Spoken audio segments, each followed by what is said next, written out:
제가 저희 교회에 처음 오시는 분들과 인사를 할 때마다 이런 말씀을 종종 드립니다. 예수 믿는 삶은 행복해야 합니다. 우리 대림교회에서 함께 신앙생활 하시면서 함께 행복한 신앙생활 했으면 좋겠습니다. 이런 이야기들을 합니다. 물론 예수 믿는 삶에도 힘들고 어려운 일들이 있습니다. 고통들이 있습니다. 때로는 좌절감과 무력감에 빠지기도 하고요. 때로는 우울증으로 밤을 꼬박 지새우는 그러한 일들도 있습니다. 또 이 세상 속에서 예수 믿는 사람답게 살려다 보면 때때로 고난도 자처하고 또 힘든 일들을 당할 수도 있습니다. 그런데 이런 현실을 알면서도 우리 그리스도인들은 행복해야 합니다. 오늘 이 본문 말씀에는 예수님을 만난 이후에 정말 행복한 삶을 살고 있는 한 사람을 우리가 만날 수 있습니다. 겉모습은 볼품없는 사람입니다. 또 성격도 좀 셉니다. 그러나 이 사람이 그 당대 최고의 학문을 했고요. 또 한때는 정말 잘 나가는 젊은이로 알려져 있었습니다. 그런데 그가 예수님을 만난 이후에 그의 삶은 고난의 연속이었습니다. 억울하게 감옥에도 들어가야만 했습니다. 그런데 그 사람이 지금 에베소서를 쓰면서 1절, 2절에 인사 말씀을 했잖아요. 그러면서 우리 주님이 주시는 은혜와 평강이 여러분에게 있기를 바랍니다 라고 인사를 끝마치자마자 찬송하리로다 이렇게 이야기를 합니다. 찬송하리로다. 하나님 곧 우리 주 예수 그리스도의 아버지께서 그리스도 안에서 하늘에 속한 모든 신령한 복을 우리에게 주셨습니다. 이 얘기는 하나님은 우리의 찬송을 받으시기에 얼마나 합당한 분인지 모릅니다. 하나님은 얼마나 복되신 분인지 모릅니다. 지금 이렇게 찬양을 하고 있는 겁니다. 여러분, 억울하게 감옥에 갇혀 있으면 어떤 말을 할까요? 저 같으면 억울하게 감옥에 갇혀 있으니까 하나님 제 사정 아시지 않습니까? 제가 억울하게 이곳에 들어와 있는 것 아시지 않습니까? 하나님 저를 이곳에서 빼내 주십시오. 그리고 저를 억울하게 이곳에 잡아넣은 사람들 하나님 심판해 주십시오. 아마 이러면서 하나님 앞에 기도하지 않았을까요? 우리가 누구에게인가 편지를 쓰면서 하나님은 찬송받으실 분입니다. 하나님은 정말 복되신 분입니다. 이렇게 이야기를 하면서 내놓는 이야기가 어떤 이야기일까요? 사람들 앞에서 간증을 하게 되면 아마 예를 들어서 죽을 병에 걸렸는데 내가 이렇게 치유를 받았고 이렇게 낫습니다. 이런 얘기를 한다든지 하나님이 주시는 어떤 아이디어로 사업을 했는데 대박을 쳤습니다. 이렇게 이야기를 하면서 찬송하리로다. 이러면 이해가 가지 않습니까? 그런데 지금 사도 바울은 억울하게 감옥에 갇혀 있는데 풀려날 기미가 있는 것도 아닙니다. 보석을 받을 수 있을 만큼 무슨 재산이 있는 것도 아닙니다. 그런데 바울은 이 감옥에서 찬송하리로다 이렇게 이야기를 하고 있는 겁니다. 사람들은 복을 이야기하면 대부분 아마 이 땅에서 건강하고 그리고 천수를 누리고 또 재정적으로 이렇게 넉넉하게 살면서 그렇게 편안한 삶을 살 때 우리는 복받았다고 생각을 하잖아요. 그런데 오늘 사도 바울은 그런 복을 간구하고 그런 복을 누리기를 원하는 이 세상 앞에 전혀 다른 복을 이야기하고 있습니다. 오늘 이 3절 말씀에 나온 표현을 보면 그리스도 안에서 하늘에 속한 모든 신령한 복을 우리에게 주시되 하늘에 속한 신령한 복이라고 이야기를 하고 있습니다. 이 복은 이 세상에서 우리가 추구하고 있는 복하고는 전혀 다른 종류의 복입니다. 잠시 있다가 없어지는 일시적인 복이 아닙니다. 이 땅의 재물들을 손아귀에 쥐게 되면 그것 때문에 더 근심하게 되고 걱정하게 되는 그런 복이 아닙니다. 한번 소유하면 영원토록 즐거워하는 복, 우리의 환경에 지배받지 않는 복, 우리의 육체의 강함이나 약함에 전혀 흔들리지 아니하고 평강을 누릴 수 있는 그런 복을 이야기하는 것입니다. 하늘에 속한 신령한 복. 여러분, 사람들의 눈에, 사람들의 기준에 그 복을 가지고 말을 하면 이 편지를 쓰고 있는 사도 바울은 복 받은 사람이 절대 아닙니다. 나이가 들어서 감옥에 갇혀 있습니다. 그것도 억울하게 들어간 겁니다. 풀려날 기미도 없습니다. 다른 사람들에게 존경받기보다는 오해를 받고 천시받고 있는 상황입니다. 그럼에도 불구하고 사도 바울은 에베소 교회의 성도들에게 이 편지를 쓰면서 인사말이 끝나자마자 찬송하리로다, 찬송하리로다. 불평하는 게 아닙니다. 원망하는 게 아닙니다. 절망하는 게 아닙니다. 찬양하고 있습니다. 여러분, 무엇이 이 사도 바울로 하여금 찬양하도록 만들었을까요? 신령한 복을 받았기 때문입니다.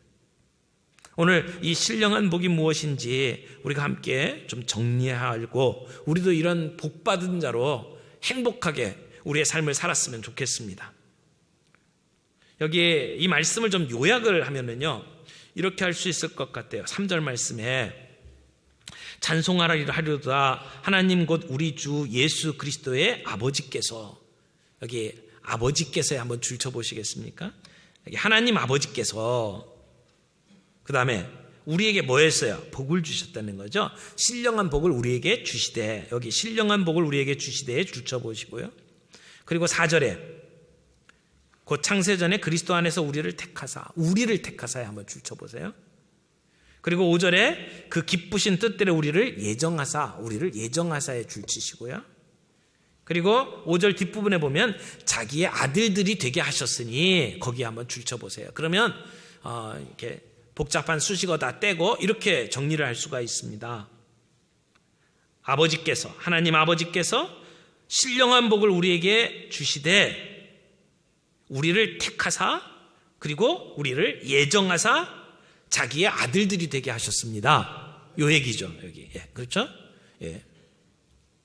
그러니까 우리는 하나님의 선택을 받아서 하나님의 영적인 자녀가 되는 복을 받았다라고 하는 것입니다. 여기 보면 선택이라는 말이 나오고 예정이라는 말이 나옵니다. 4절에 보면 창세전에 그리스도 안에서 우리를 택하사, 선택하사라고 하는 말이죠.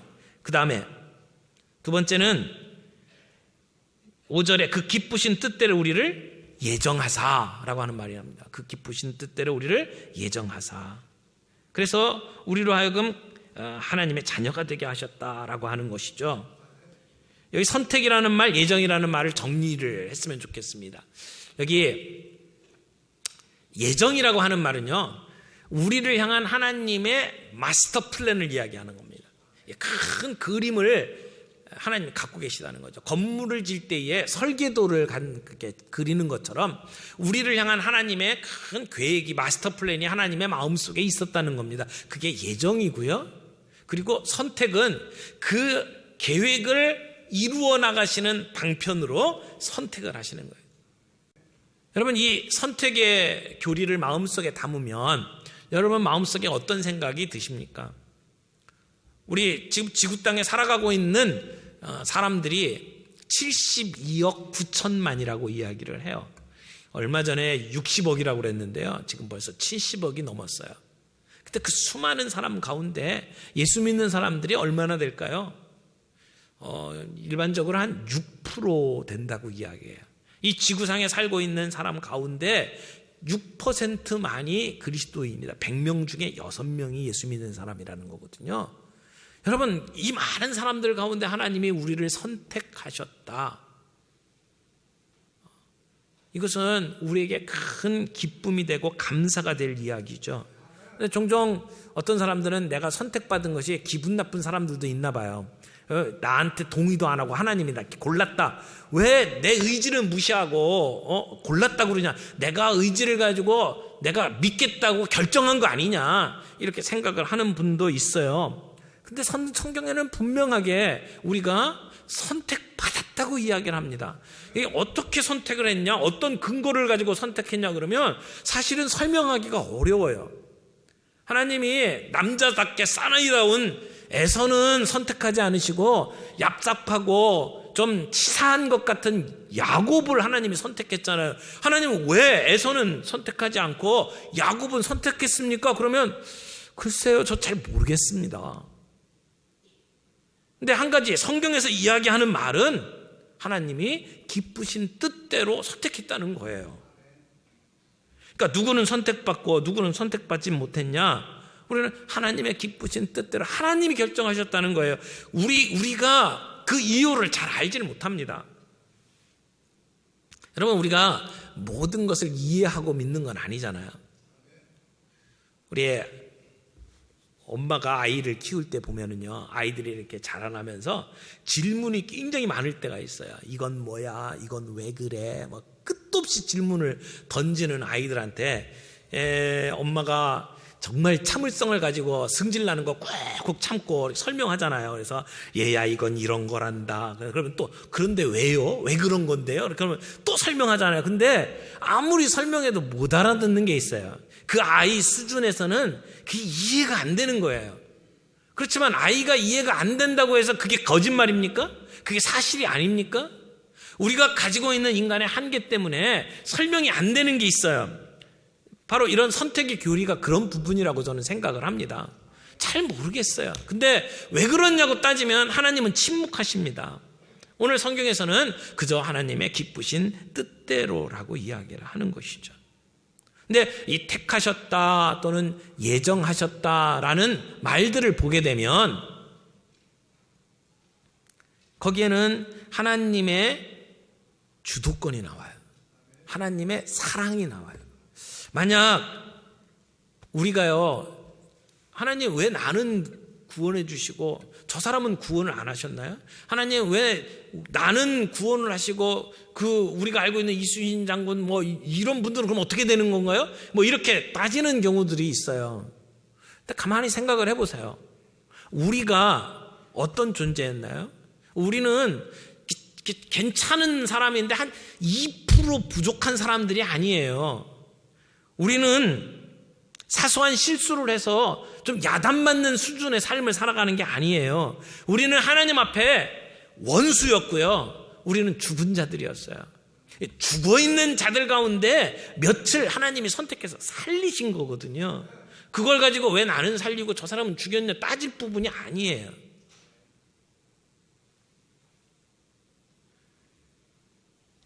그런 항변은 근거도 없고 합당하지 않은 불평일 뿐입니다. 하나님께서 왜 우리를 선택하셨고 왜 다른 사람들을 선택하시지 않았느냐, 이런 질문에 대해서 우리는 정말 이렇게 사람들이 이해할 수 있는 답을 줄 수는 없지만, 그러나 하나님이 나를 선택하셨다는 사실을 내가 믿음으로 받아들이고, 그리고 그 사실대로 내가 하나님 나를 구원하신 거 정말 감사합니다, 찬송합니다, 그렇게 하나님 앞에 나아가게 될 때 우리의 삶에는 능력이 나타나는 줄 믿습니다.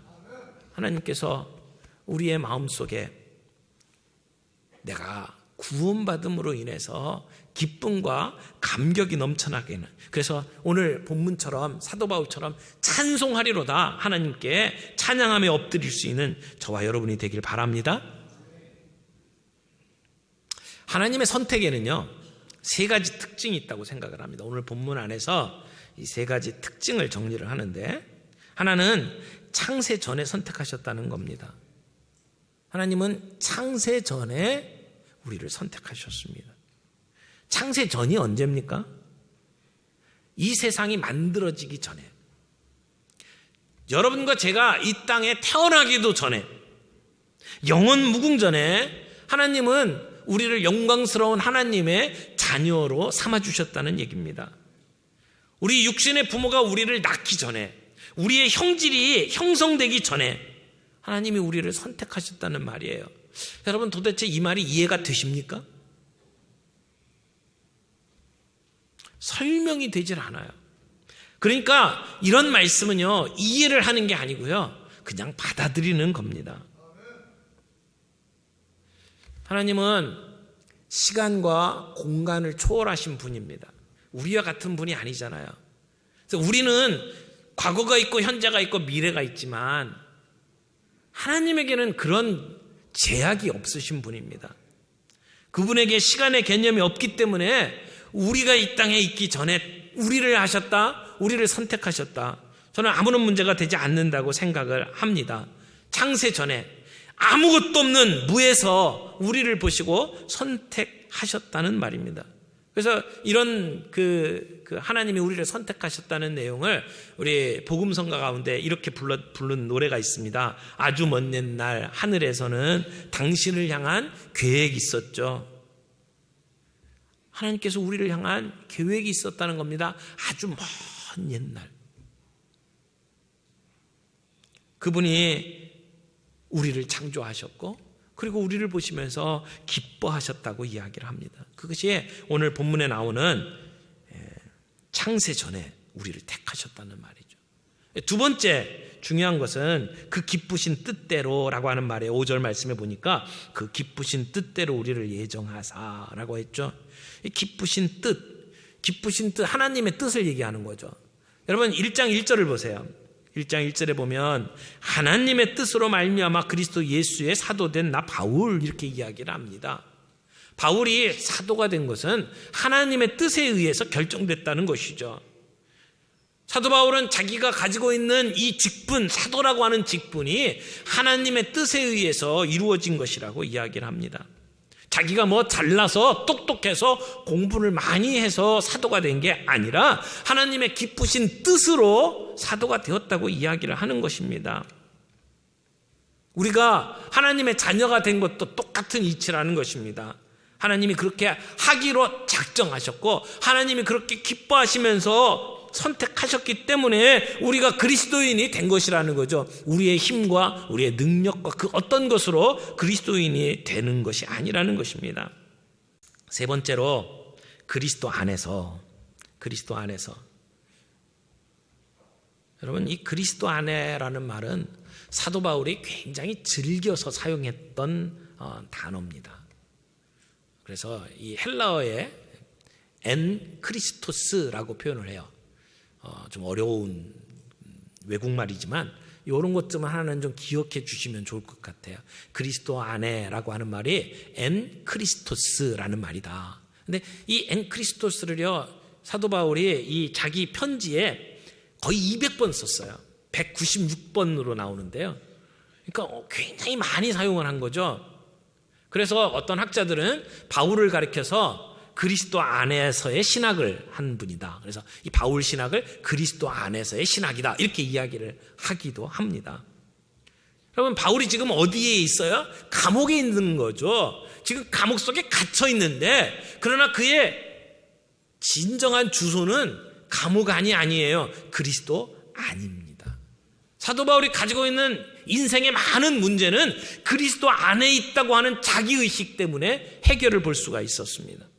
우리가 이 세상을 살아가면서 많은 문제들에 봉착해서 살아가고 있지만 내가 지금 주님 안에 살아가고 있다라고 하는 것이 가장 중요한 문제예요.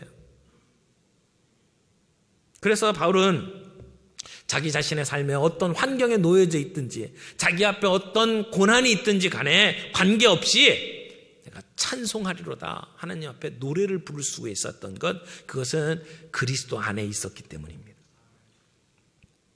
여러분 이 그리스도 안에 있다는 얘기는요 우리가 하나님 앞에서 선택받고 구원받을 때의 근거로 작용합니다. 하나님께서 우리를 바라보실 때에 우리의 가지고 있는 죄악을 가지고는 하나님의 자녀를 삼으실 수가 없습니다. 죄의 문제를 해결해야만 합니다. 하나님은 그 죄에 대해서 불꽃 같은 눈으로 지켜보시고 그 죄에 대해서 진노를 바라시는 분입니다. 그래서 우리가 구원받을 수 있는 자격이 없어요. 그런데 예수님께서 그 우리의 죄의 문제를 해결해 주셨잖아요. 하나님 앞에 이 친구의 죄는 제가 다 처리했습니다. 제가 다 대신 갚았습니다. 라고 말씀을 하시는 근거로 우리를 하나님의 자녀로 삼아 주시는 거죠. 그러므로 하나님께서 우리를 선택하시고 자녀로 삼으실 때는 그리스도 안에서 이루어지는 것이다 라고 말할 수가 있다는 것입니다. 예수님의 보증으로 우리는 하나님의 자녀가 될 수 있었습니다. 여러분, 우리가 그리스도 안에 있다는 것을 가장 쉽게 설명하고 이제 이해가 될 수 있도록 만든 것이 포도나무 비유라고 생각을 합니다. 여러분, 포도나무 아시죠? 땅에서 저희 이 허리 정도까지 이렇게 포도나무가 자라고요. 그 다음에는 이렇게 농부들이 만들어 놓은 선을 따라서 옆으로 이렇게 자라잖아요. 근데 요한복음 15장에 보면 예수님께서 나는 포도나무요 너희는 가지라고 이야기를 했어요. 그래서 저는 어렸을 때 이렇게 생각을 했어요. 이 포도나무가 이렇게 자라면 이 줄기까지가 예수님이고 이 가지가 나라고 생각을 했거든요. 근데 본문을 가만히 살펴보니까 나는 포도나무다 그럴 때 내가 줄기라고 말한 게 아니에요. 예수님이 포도나무라 할 때는 이 포도나무 전체가 포도나무죠. 그리고 나는 그 포도나무에 뭐예요? 가지예요. 그러니까 내가 예수님 안에 있는 거예요. 포도나무 전체가 예수님이에요. 이 포도나무가 이 포도나무에서 이 가지가 따로 떨어져 나오는 순간 죽은 거예요. 그 가지는 열매를 맺을 수가 없어요. 우리가 예수님 안에 있을 때에만 우리는 열매를 맺을 수 있는 거죠. 포도나무에 붙어있지 아니한 가지는 아무것도 할 수가 없습니다. 살 수가 없습니다. 우리가 그리스도 안에 있을 때 우리는 그 안에 풍성한 삶을 누릴 수가 있습니다. 그 안에 있을 때에 우리는 세상을 뚫고 살 수 있는 능력을 얻게 됩니다. 그러나 그리스도 안에 반대말은 뭐예요? 그리스도를 떠난 거죠. 그리스도를 떠나서는 우리가 아무것도 할 수가 없습니다. 나를 떠나서는 아무것도 할 수 없다고 주님이 말씀해 주셨습니다. 주님이 없이는 우리는 이 세상 속에서 살아갈 수 있는 힘을 얻을 수가 없습니다. 거룩하게 예수님을 닮아가는 힘을 가질 수가 없습니다. 그러나 그리스도 안에 있는 자에게는 날마다 새롭게 되는 역사를 경험할 수가 있습니다. 사도 바울이 이렇게 고백했잖아요. 그러므로 우리가 낙심하지 아니하노니 겉사람은 후패하나, 우리 겉사람은 점점 나이가 들고 점점 힘을 잃어버리지만 그러나 우리의 속은 날로 새롭도다. 우리의 속이 날마다 새롭게 되는 것은 우리가 예수 그리스도 안에 있을 때만 가능한 것입니다. 여러분, 우리의 근본적인 문제가 뭡니까? 우리에게는 경제적인 문제도 있고 우리의 질병의 문제도 있고요. 또 환경의 문제도 있고 인권의 문제도 있지만요. 이 모든 문제의 뿌리 하나는 죄입니다. 가장 중심에 있는 것이 죄의 문제 아닙니까? 그런데 그리스도 안에서 우리의 죄의 문제를 해결받은 우리, 그리스도 안에서 이 죄 문제가 해결되지 아니하면 우리는 하나님과 단절될 수밖에 없습니다. 하나님과 교제할 수가 없습니다. 오늘 우리가 그리스도 안에 있기 때문에 하나님과 영적인 대화를 합니다. 하나님과 소통하며 살아갑니다. 오늘 이 땅을 살아갈 수 있는 우리 인생의 길을 인도받을 수가 있습니다. 그리스도 안에. 그래서 사도 바울은 찬송하리로다 이렇게 노래하고 있는 것입니다. 혹시 여러분에게 있어서는 어떤 감옥이 있나요? 사도 바울은 로마의 감옥에 갇혀 있었지만 그 가운데에서 그리스도 안에 있고 그래서 찬양할 수 있었습니다. 여러분은 어떤 감옥들이 있나요? 질병의 감옥을 가지고 있나요? 아니면 경제적인 감옥이 있나요? 아니면 여러분들의 삶 속에 근심과 걱정의 감옥이 있나요? 아니면 어떤 일에 중독되어 있지 않습니까? 그러나 비록 우리의 삶 속에 그런 감옥들이 있다 할지라도 걱정하거나 좌절하지 말기 바랍니다. 거기에 낙담하고 포기하지 말기를 바랍니다. 왜? 우리의 진정한 주소는 그리스도 아니기 때문에 그렇습니다. 때때로 우리의 삶에 어려운 일이 있다 할지라도 그 작은 일 때문에 힘들어하고 쓰러지지 않기를 바랍니다. 어떻게 해요? 하나님이 나를 대단한 존재로 만들었다. 나는 특별한 존재다. 창세전에 하나님의 기쁘신 뜻대로 그리스도 안에서 나를 구원하셨기 때문에.